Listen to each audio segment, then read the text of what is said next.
You know, we think we understand medicine. We think we know which discoveries matter and which ones have shaped our world. Antibiotics, vaccines, life-saving surgeries. These are the milestones we celebrate. But there's a story hidden in the shadows, a story of a man who demonstrated over a century ago that light itself could heal, and yet whose name barely survives in the pages of modern history. Welcome to episode 9 of the Luminary Room, titled The Medicine They Couldn't Patent. I'm Nico, the voice behind 369 Lumineer, and these sessions are where we question, reflect, and examine the truths hidden in plain sight. No conspiracy, no blind acceptance, just the pursuit of what's real. And each episode, it's a sharp 15-minute illumination. So let's kick off. Today we explore the life and legacy of Niels Ryberg Finsen, the doctor who proved that sunlight is medicine, and why his discoveries were quietly erased from the story of modern healthcare. So first, let's set the scene. Finsen was born in 1860 in the Faroe Islands. This is a cluster of 18 remote islands constituting an archipelago found halfway between Norway and Iceland. Despite these northern latitudes where sunlight is clearly rare, he came to see the sun not as something to endure, but as something that could regenerate, restore and heal. By the early 1900s, he was pioneering treatments that sound almost magical today. Concentrated sunlight and later artificial light sources could cure patients suffering from lupus vulgaris, a disfiguring form of skin tuberculosis. Many of these patients were considered hopeless, yet under Finsen's care, they healed. In 1903, Finsen received the Nobel Prize in Physiology or Medicine. He established the Finsen Institute in Copenhagen and built a sanatorium where light-sensitive ailments could be treated. He showed, definitively, that light itself carries therapeutic power. And yet, ask a modern medical student about him, chances are they won't know his name. Ask a dermatologist, they might only vaguely recall that, maybe a century ago, somebody worked with light. The Nobel Prize remains, but the man and his methods have largely disappeared from our collective understanding. And the big question is why? The answer is as much about economics as it is about medicine. The 20th century saw the rise of pharmaceutical medicine. Once chemical antibiotics and synthetic drugs became widespread, the focus of healthcare shifted. Pills could be patented, pills could generate profit, pills required a prescription, a medical system, a chain of commerce. Light could not. No patent, no profit, no long-term revenue stream. Finsen's discoveries, brilliant though they were inconvenient. They did not fit the emerging industrial model of medicine. And then there was the cultural shift. Industrialisation moved people indoors. Factories, offices, and homes designed to shield us from natural light became the norm. Later, public health campaigns warned us of the dangers of UV radiation, skin cancer, premature aging, and so on. These warnings created a culture of fear around the sun. Sound familiar? Like what happened with fat, sugar, and so many other everyday essentials? But we'll dive into that story another time. We were taught to avoid the sun, to block it, to shield ourselves from its effects. What was once understood as life-giving and regenerative became something to be feared. Finsen, however, understood light in ways modern science is only now catching up. He recognised that light carries specific frequencies, specific vibrations, and that these penetrate the body in unique ways. Red light energises mitochondria. Blue light modulates microbes. UV triggers vitamin D synthesis. Modern photobiomodulation research confirms what Finsen intuited. The body communicates with light. It responds to light. It thrives in light. But this knowledge, freely available, posed a challenge to centralised control. Sunlight cannot be patented. It is not confined to clinics or pharmaceutical labs. It is infinite. And that is exactly why it has been minimised in the modern medical narrative. Free, accessible, sovereign healing is inconvenient for an industrial model that profits from disease management. And remember, a patient cured is a customer lost. To understand the broader context, we need to look far back in time. Ancient civilizations understood the sun's power. In Egypt, Ra was revered not just as a god of light, but as the source of all vitality. Pharaohs were believed to embody Ra's energy, and sunlit spaces were integral to healing temples. The Egyptians did not see sunlight as merely aesthetic. They considered it divine intelligence manifesting in the body. The sun-centric view is not unique to Egypt. In ancient Greece, heliotherapy was practiced extensively. Patients with skin disorders or respiratory ailments were exposed to controlled sunlight as part of their treatment. Ayurvedic medicine in India emphasises Surya Chikitsa, which is sun therapy, as a means to balance doshas and invigorate the body.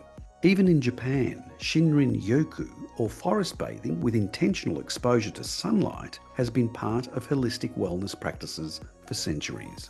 Across cultures, sunlight was recognised as a conduit of health, a medicine available to all long before labs and prescriptions defined what was legitimate. Fast forward to today, and we see a remarkable contradiction. I've spoken with two elderly individuals, both cancer patients, one from Australia and one from Italy, whose experiences align perfectly. Both were told by doctors in lab coats to avoid the sun at all costs. One patient recounted being warned that even minimal exposure could worsen their condition. The other described strict instructions to remain indoors, to cover every inch of skin, to shield themselves completely. They do not know each other. They are separated by continents, language, and healthcare systems, yet both receive the same message: sunlight is dangerous. And this is where the thread of erasure continues. The very therapy Finsen championed, free and accessible, is dismissed, even demonised. The medical industry perpetuates fear, framing a natural, living, giving force as a threat. This is not science alone. It is cultural control reinforced by institutional authority. And there are more recent examples of how sunlight's benefits are undermined by commercial and regulatory forces. In Australia, for example, major sunscreen brands were recently recalled from shelves, a public health event that might have raised alarm about product safety. What went largely unreported, however, is the irony. In a country obsessed with sun protection, where medical advice often emphasises avoidance, the very substances they rely on to mediate their relationship with the sun are suddenly pulled from the market. Free, natural sunlight remains one of the most reliable and regenerative therapies known to humans, yet we are systematically encouraged to turn away from it. And while that unfolds, something else is happening above our heads, something few are talking about. The part of this conversation no one in official circles seems willing to touch. Because while we're told to fear the sun, to slather ourselves in carcinogenic chemical filters, and to stay indoors during the brightest hours of the day, governments, research institutions, and private contractors are running experiments to dim that very same sun. And they're not shy about it anymore. In the United States, for example, programs exploring solar radiation management and stratospheric aerosol injection have been openly discussed for years. Harvard University's Scope X project, which is an acronym for Stratospheric Controlled Perturbation Experiment, backed by funding from high-profile private investors including Bill Gates under the guise, here we go again, of philanthropy, sets out to test the release of reflective particles into the stratosphere. And the official narrative? To reflect sunlight away from Earth and lower global temperatures. Ah yes, the modern alchemy of billionaire saviours. Dim the sun, blame the masses, and call it progress. Across the world, there are long-running cloud seeding programs in the US, China, the UAE, Australia. Governments admit this. It's not speculation. Aircraft release silver iodide, the most toxic of heavy metal ions, and other heavy metals including bromide, aluminium, thorium, titanium, silicon, and lithium, just to name a few. They release these into the clouds to block the sun, induce rain, or control weather patterns. That's documented. And just so there's no confusion, this isn't some garden variety aircraft vapour. Haven't you ever wondered why cloud patterns sometimes look so unnatural? Why the sky is occasionally blanketed by formations that are white, yes, but resemble nothing like normal clouds?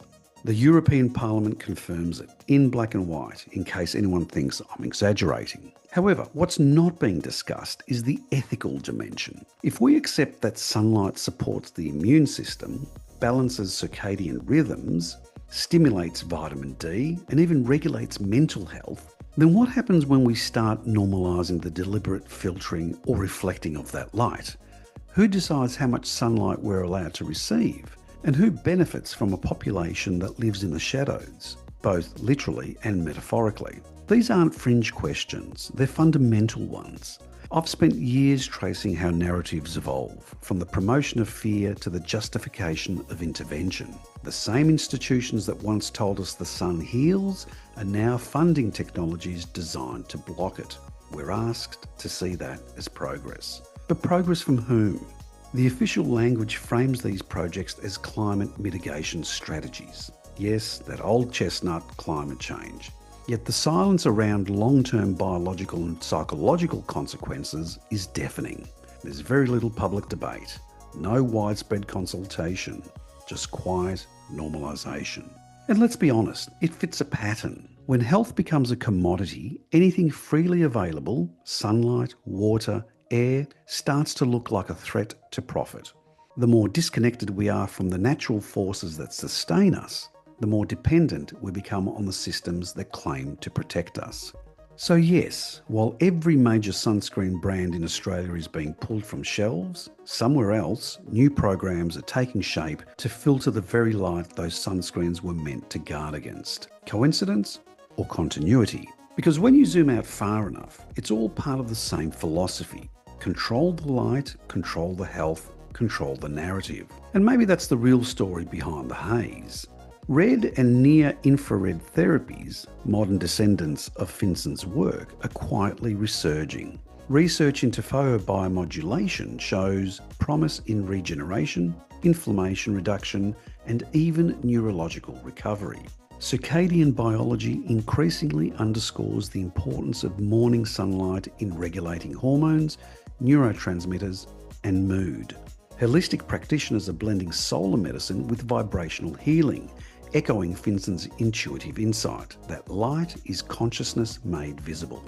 We're slowly rediscovering what was once known universally, that sunlight is medicine, and its suppression has less to do with harm and more to do with control. What Finsen understood, ancient civilizations practiced, and modern science confirms is that the sun heals, restores, and empowers. So next time you step outside, pause for a moment. Consider that the light on your skin carries information. It regulates your body, your mind, your very energy. And consider why that knowledge was buried and why the free medicine that has existed for millennia was sidelined. Who benefits from keeping us in shadow? Who profits from fear? The story of Niels Finsen reminds us that not all knowledge that saves us is celebrated. Sometimes the simplest truths, freely given, naturally occurring, are inconvenient. They threaten systems built on dependence and control. And so they are erased, rewritten, or hidden in plain sight. Maybe it's time to remember what Finsen already knew more than a century ago. The sun was never our enemy. It was our first medicine. And every attempt to obscure it, chemical, industrial, or ideological, only distances us further from the very source of life itself. As you take in the light, let me leave you with this. Sunlight has always been a conduit for life, a bridge between ancient wisdom and modern science. It is a reminder of autonomy, of healing, and of truths that endure despite erasure. Finsen's legacy is ours to reclaim, and in doing so, we reclaim a medicine that cannot be patented, a medicine that belongs to everyone. If you like this illumination session, subscribe, share, and help spread the light. Every listener shines a little more on the stories that have been hidden, rewritten, or quietly erased. You have just experienced another illumination session in the Luminary room.